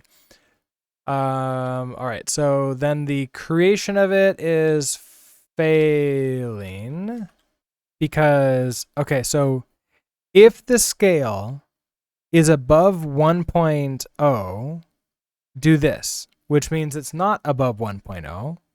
It's below that. So I probably want like something like 0.1 instead. If Bevy put an impl t from t for vec2, wouldn't it conflict with our impl? Do I have a link to those rules? Oh, you're asking Isitsu. Yeah, that's a good question. Okay, so now I can create them nice and small. I should probably make it so, okay, and then they disappear forever. So they're gone forever. That's great. It's much more hazardous when I can't turn very fast anymore. Now I have to really pay attention to like what's coming ahead of time. So I can have time to turn to get it. But now we have an Asteroids game that's kind of playable. That was really close. I have no idea how close that actually came to hitting me. I feel like, oh, nope, there is nothing I can do about that one. Except not have turned around. But okay, that's good. All right, so what would be next? Okay, so you would need to have a trait bound or it will error. But yes, however, that would be a breaking change. Okay. So it would, if Bevy put an impl t from t for vec2, that would cause an error in my code because I can't do the same thing, right? Because they have, and we can verify this, right? So let's find vec2, and let's find an into that they do already. something easy for us. What's one that would be like ours? I could just implement a downcast from it. Actually, they already have a from T for T. Yeah, looks like they have an impl T from T for T on vec2. A blanket implementation without a trait bound would try to have a from vec2. Oh, that's from standard. Oh, because they're okay. It would be if they wrote it themselves. That would be when it breaks. Because the standard stuff is like it's smart enough to figure out, oh hey, I wrote my own. Okay, interesting. Oh, and the ads are over a long time now. Sorry about that. Okay, good to know. All right, so let's take a look at what we got here. So we have shooting an asteroid turns into 2 small asteroids. We've got that. Maybe something that would be nice is when something dies, it explodes. That'd be nice. When an asteroid spawn, they don't immediately kill the ship. That would be nice. That would be nice. So in order to do that, we would need to have the ship location when we spawn the asteroids. So we need to query for the ship location and the ship size. So we have ship query. We're going to have a position and a size. And I guess also we'll just put a ship marker in there to make sure that it's, with ship. With ship. Okay, so I don't actually need that thing anymore. I don't even need to query for asteroids, do I? Let's get the ship. So let ship position size equals ship query. We'll get a single. Okay, so that gives us a ship position and a ship size. And then I need to know if it's colliding with it. Okay, so I guess there's a couple different ways we can do it. We can go about this. I can attempt to create the asteroids. And if like the position is already like overlapping where the ship is, let's go ahead and not create the asteroids. But if it is, okay, so position, where did I create that? Oh, let position. Okay, so this is where I create a random position for this. And I need it to be excluding where the, like a certain range of where the player is.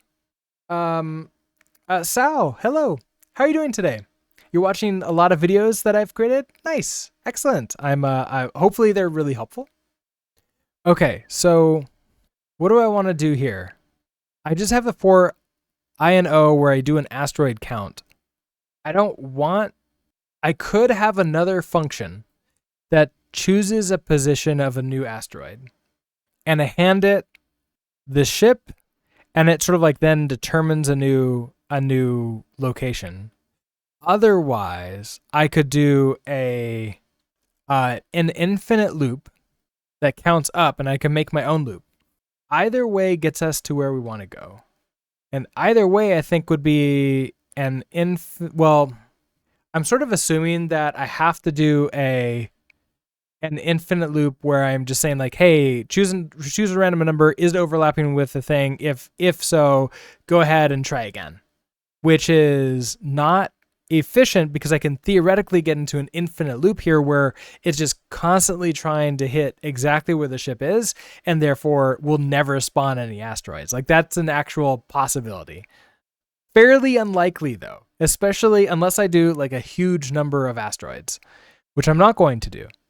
So I kind of like the idea of maybe just like switching this to be a new loop, right? So if I just do a loop and we just say, let mute created asteroids and we start you at 0 and we have our asteroids, like how many asteroids we want. So we change this to be like desired asteroids. Now I want to create a position. So we create a position like this, and we want to test to see if this position is colliding with the ship, right? Now, do I have a like utilities? Oh, sort of. I just need to see if it's too close to the ship, right? So if I do a distance to ship, I think I can do this, right? I think I can just do position dot distance. Oh, it's to a vec3. Okay, we can do that. To the ship position. The ship position, we're going to deref u.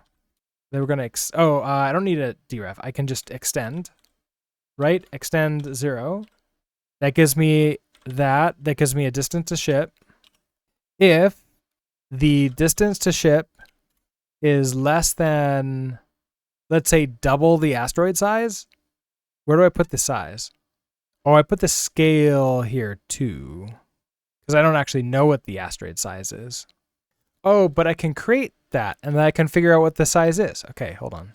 So let's let our scale is equal to, can I not create scale like that? Isn't that my scale? Oh, no, it's size. Okay, hold on. So I want a size from scale to, there we go. So I get size. If distance to ship is less than, okay, that gives me a from scale. So I want a size, so a deref size multiplied by 2. Okay, so if you're less than that, I want to continue. Otherwise, we're going to go ahead and spawn the asteroid. We're also going to created asteroids plus equals to 1. And then also, if created asteroids is greater than or equal to desired asteroids, I want to break. We're done. Let's see, mismatch types, expected vec3, found a vec4. Oh, because you're already a ship position. I just need a deref you. Okay, never mind. Forgetting what types are in which things. Okay, double deref. There we go. Okay, so theoretically, these asteroids shouldn't spawn on top of me anymore. Maybe, possibly, perhaps.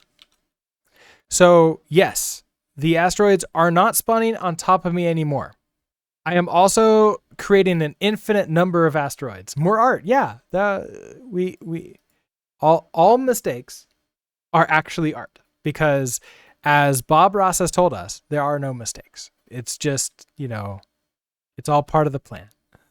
Okay, if the created asteroids is greater than or equal to the desired asteroids, I want to break. Oh, I removed the other thing, and this is now working again. Oh, but we're not using the camera anymore. We're not using the camera, so I might be able to get away with having the, what is it called? I might be able to get away with having the doing the post update again. So let's try that. So add systems, post update, and then the systems in this case would be spawn you. Wait, post update? No, not post update. Post setup. Post startup. Okay. Errors. No errors. Excellent. Okay. So we have a single asteroid again. And we can destroy it, and that creates multiple there. That's great. All right, that's pretty awesome. So we have a game. I always felt like normally when I play Asteroids, I don't have to move very much, but in this one, when I'm turning so slow, I kind of have to. But I still die quickly. All right, so that's good. Let's go ahead and commit all this stuff. All right, so what do we got? We have Asteroids no longer have the chance of winning on turn 1. That's, that's super explanatory, right? That'll tell people what exactly I did. Okay, so that's great. Awesome. Now what? When asteroids spawn, they don't immediately kill the ship. Well, we kind of did that, so that's good. When something dies, it explodes. All right, so how would explosions work if I can do some kind of particle system and I can create a bunch of particles and I can spread them around? I don't actually think I need a bunch of particles. The original game has lines, like, so it's basically lines and those go flying around and then eventually they disappear. I could just do dots, like circles. I could do lines. I could do all sorts of different stuff and then have those fly around. I think dots are going to be fine for this. I don't really need it to be like, parts of the ship explode. All right. An ad break is about to start. I want to, let's see, did I drink all my drink? I have a little bit left in my drink. I think I'm going to take the ad break to go grab the next drink. And then we'll be back to continue with this. So ads are starting soon. I'll put those up and I will be back really quickly. All right, welcome back. So next up, when something dies, it explodes. Now, what can explode? If it's a asteroid, when we shoot it with a bullet, it explodes, right? So if one of the two things is a bullet, the other thing explodes. And if it's a ship, it explodes, right? And that's it. I think that's all we care about. So we could go to do I want this like an asteroid system, or do I want to do this as maybe another system where it's like the explosion type thing? I don't know. I feel like we can do this in asteroid system. So in spawn asteroids, you know what we could do? Because we already know we handle the collisions. Okay, so this asteroid dies because it hit a bullet. I think it might be better to do an event that something exploded here. And then all we have to do is all we have to put in is the location, the position of the thing that exploded. So we have events, right? So we have collision. So what if we do another one? So pub struct, this would be explosion. So explosion event. And then all I care about is a position, which would be a vec3, right? So should this be just a vec3? Vec3. I could also, instead of that, I could also put this as just a position, which is one of my positions. That could also work. I kind of like that a little bit more because I'm keeping it sort of like what I have. And this implements copy anyways, I believe, so I can just copy the position. Okay, so how do I do in shared systems, detect collisions? I just do, I just have an event writer collision. Okay, so I do asteroid systems. I need a mute. This is a explosion event. I have an event writer, explosion event. Now we know where it happened, right? So we have our asteroid position here. So we despawn you, and we want to do a explosion event send, and it's going to be the asteroid position. And that's it, right? Expected explosion event found. You're right. Explosion event, throw you in there. Okay, nice. So now when I destroy asteroids with a bullet, that sends out there. And then you are ship collision. Okay, and then I despawn the ship here. So I also then do, ship entity. I have the ship position. Perfect. So I do mute explosion event like that. Explosion event. We send explosion event, ship position, and we clone you, and you're happy. Why do I have mute twice? Okay, so those are the only times that explosions would happen, right? So now I need an explosion system to create whatever particles or whatever else we want to do and send them off in random directions. Or maybe in a circle or something else. I'm not exactly sure how do we want to like display this? There's a few different choices, right? Because I could have the I could have just a bunch of dots, which looks like bullets, but maybe different colors, and have them go out randomly. I could have them go out. I can have actually just a circle or like a donut go out. I can have a triangle or a star. I guess there's a lot of sort of choices. A ring, yeah. A ring is just a circle with only the border. And I can have that ring just expand as its size, as it just constantly gets bigger. Do I want an explosion system? Vivax, hello, hey. How are you doing today? And have the border width get smaller as it goes further away. Oh, until eventually it fades away. Oh, you're just making a game? Nice. What kind of, wait. Did you shared the game? Oh, now I'm getting confused with who shared which games with me. Have you shared your game with us? I can't remember. Okay, you have shared games with us, but not this specific game that you're working on. Nice. Okay. Well, hopefully your game is going pretty well. And when you got it done, we'd love to play around with it. All right. So I think that what we should do is add like an explosion systems. Okay, so if we have an explosion systems, first let's use Bevy prelude. We'll do a pub function, and then what's the system gonna be? Generate, like create explosion? Yeah, so we're gonna have a create explosion, or sort of like handle explosion event. I guess so if we think about the things we're gonna do is we have handle explosion event, we're gonna have update explosion, and then probably a pub function remove explosion, right? So like we're going to handle the explosion event to create the explosion wherever it is. We're going to update them to make it get bigger and expand on the screen, and then remove it. We want to remove it from the world once it's been enough time or gotten big enough or something like that. Now, for handle explosion event, actually, you know what? Can I put empty systems into the world? Will that work? Will it yell at me because I don't do anything with them? So if I do systems explosion, yeah, that's fine. Okay, cool. Okay, you've posted a video on Discord, got the core mechanics done. Now for juice and art. Still needs a bit of balancing though. It feels a bit too easy at the moment.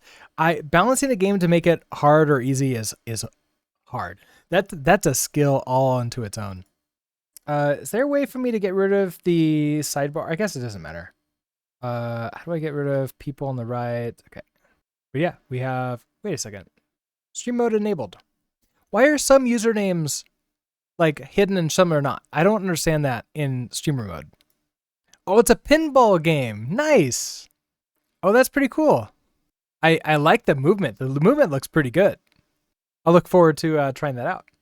Oh, if they have a per server nickname, it doesn't hide those. Okay, that makes more sense. Yeah, Quintessa is the same name that we see here on stream. The trail looks really nice too. Everything there, like the movement feels really smooth too, which I've always loved smooth movement. So I do like that.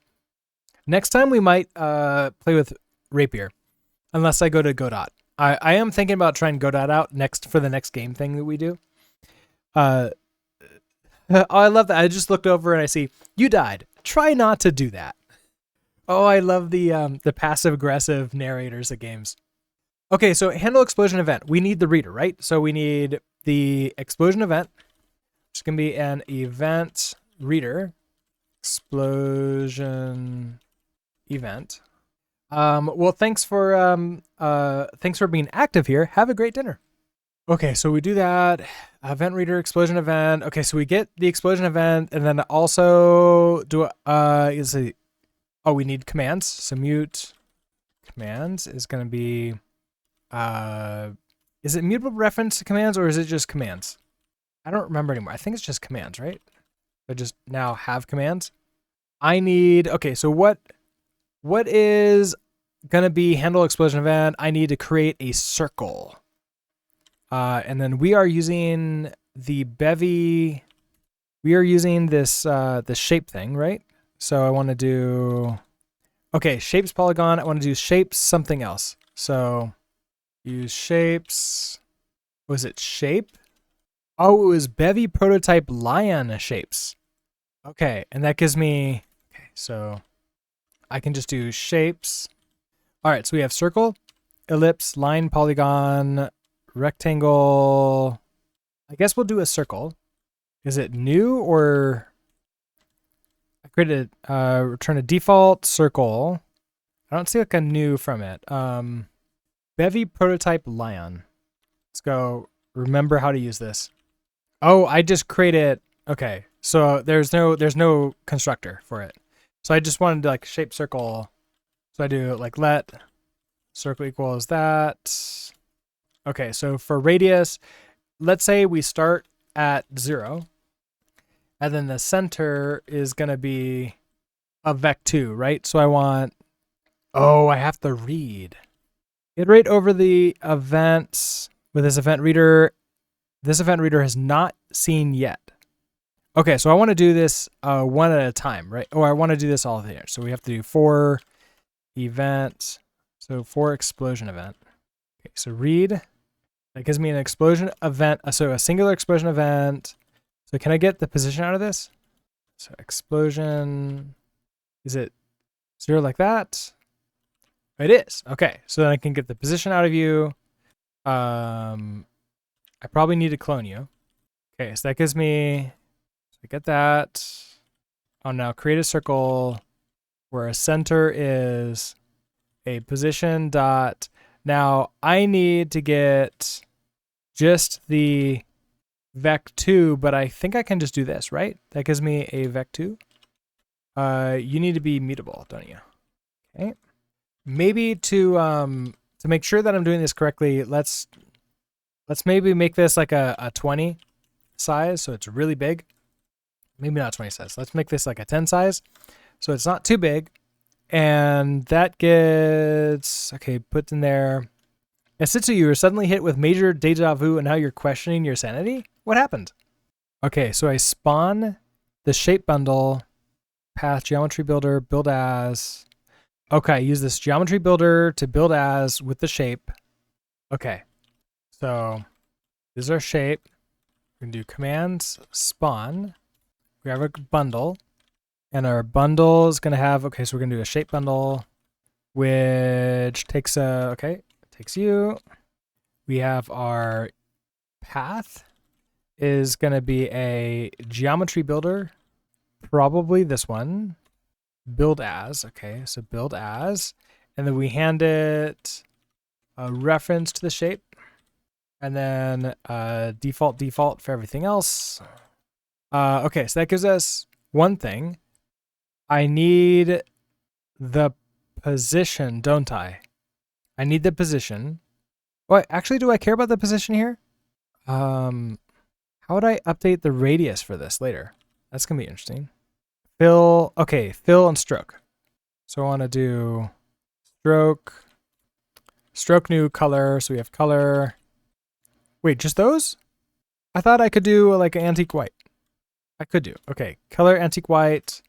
Line width, let's do, I don't know, 10. Just making stuff up. No fill.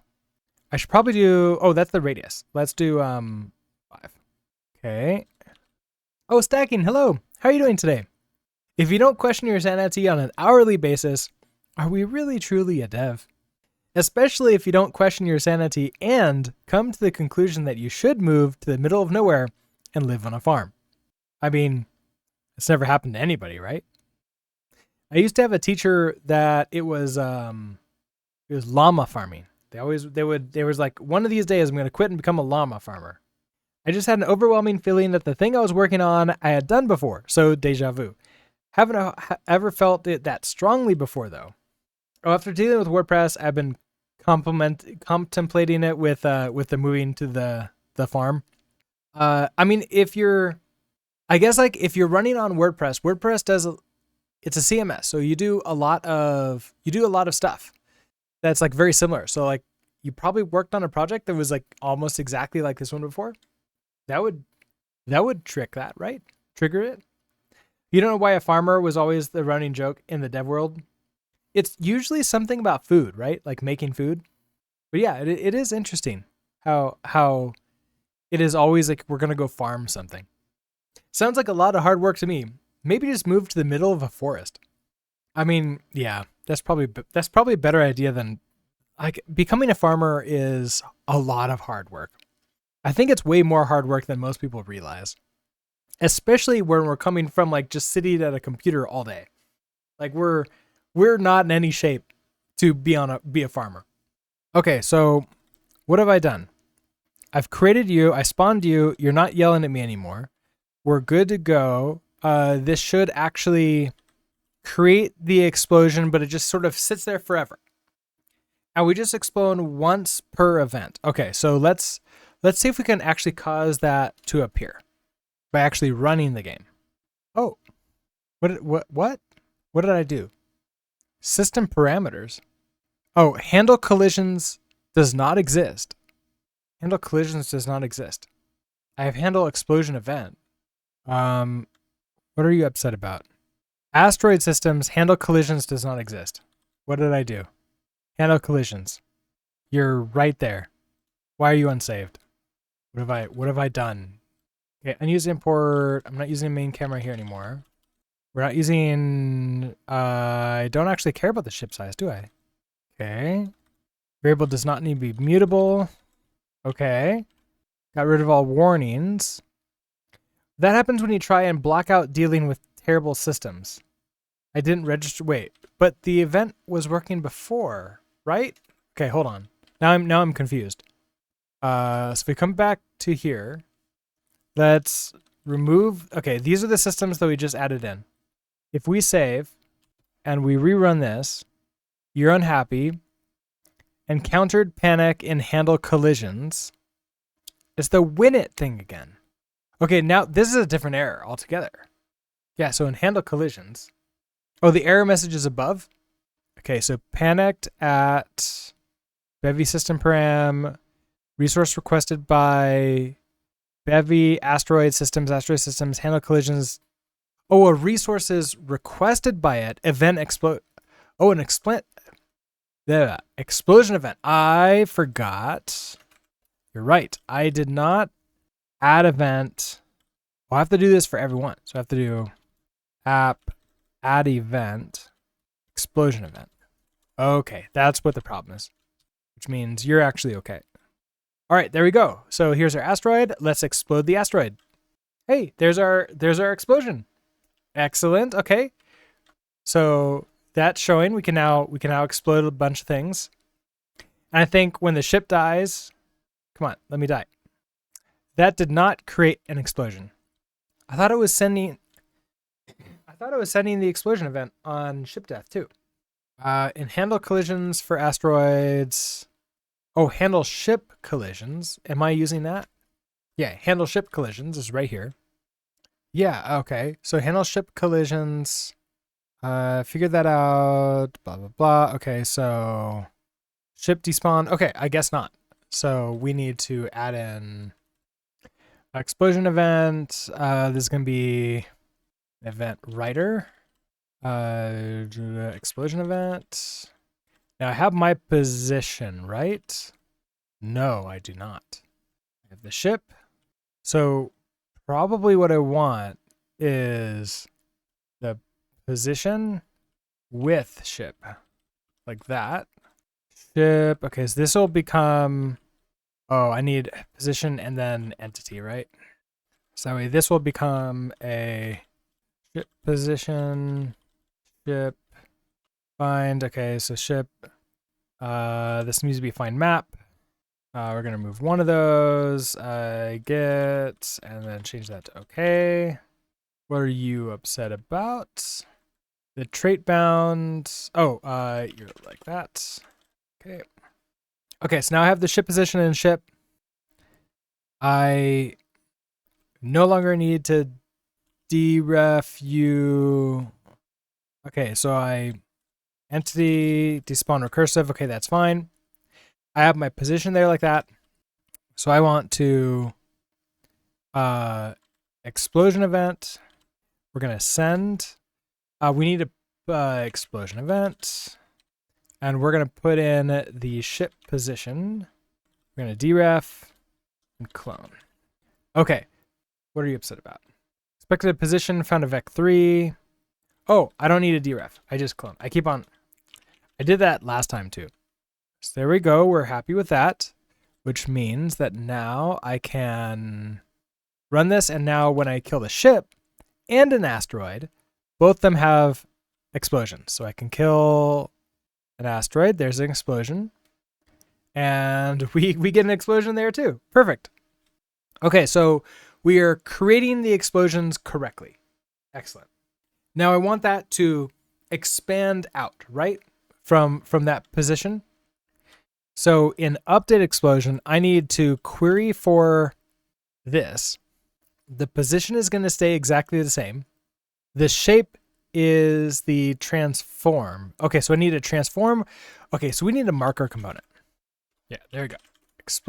Import you as a marker component for explosion.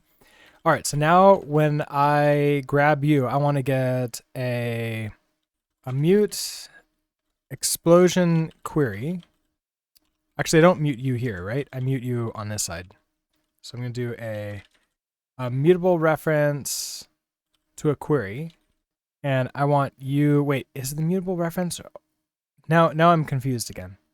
Was the mutable reference to the query? I think it was, right? And then you are going to be just the transform. Okay, so I want the transform.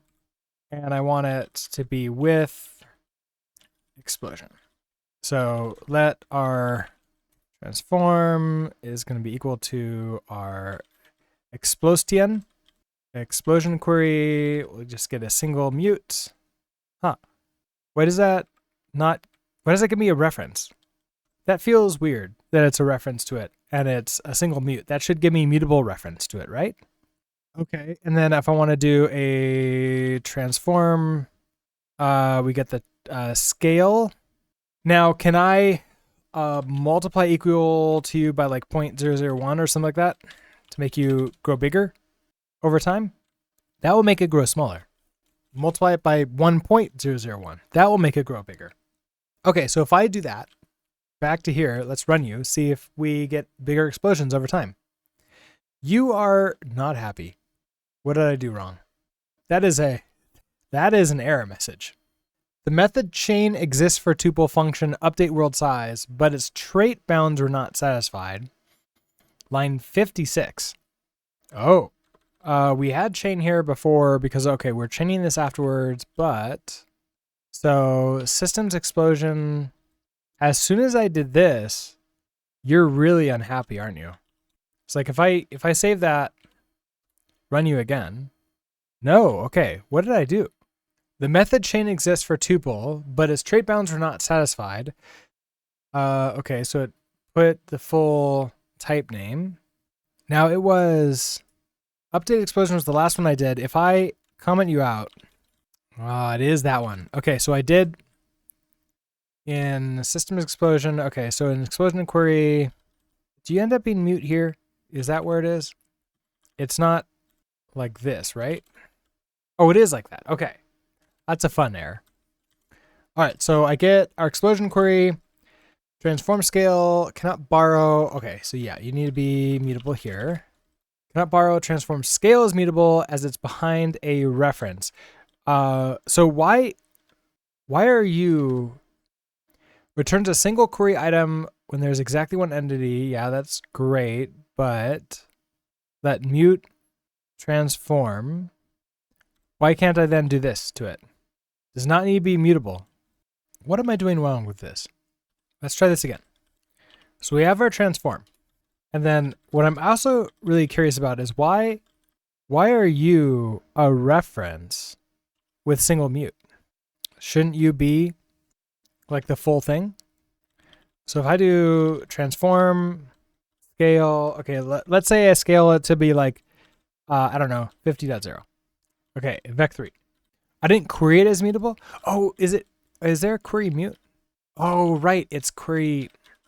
Yeah, okay. That's what did it. There we go. Okay. Now you're happy here. Aren't you? We're okay here. We're good. Apparently I forgot how to do queries. So that was fun. Let's run this again. And let's see if those explosions increase. Oh, no. No entities. Because there aren't any. Oh, I can't query. Yeah, why would I think that I could query single? Who put. What kind of person thinks that the thing that I would have multiple of, I could do that on its own? Of course I can't. I have to do for explosion. It's really a transform, right? So for transform and it's going to have to be mute, right? Well, maybe not. In a mutable reference to query. Oh, explosion query. Explosion query. Okay, and then I want you'll reference that. I want to do the transform scale times equals 1.01. You get mutable powers. Do I need that? I do. Okay, let's try this again. It can be confusing. You have res and res mute, assets and assets mute, but query uses references. Yeah, that's also true. I was like, part of that was looking for a query mute that time. My explosion is wandering away. I thought, whoa, it is getting bigger. Hold on, I think it's getting bigger and it's moving. Why is it moving as it's getting bigger? The ships isn't moving. The ship stays exactly there. Okay. It's a bit of a slow explosion, but it works. So when I spawn you, I want my center to be at 0 dot to actually make it sit there normally. Okay. Then what I need to do is I need to actually have, okay, so we have our position there like that. We just add in a position for where the explosion is going to be. When I update you, I need the transform and the position, which I'm not going to update, but I do need to have access to you. Okay, so why are you upset? Cannot find position. Import position, please. Okay, so now you know what that is. I scale you and make you bigger. Let's make you, I don't know, maybe double might be too much. But let's try it. We'll double it every frame. That's gonna get really big really fast. And then I also need to make sure that the transform translation is equal to a dereferenced. So it's gonna be double dereferenced position. Okay. Mismatch type expected, vec2 found floating point number. Oh, it's a vec2. Was it? There was a vec2 0, right? Yeah. Okay. Now are they gonna stay where I expect them to stay? I want to say yes. Also, that explosion was, as I predicted, a little bit fast. Just a little bit. It went off the screen like instantly.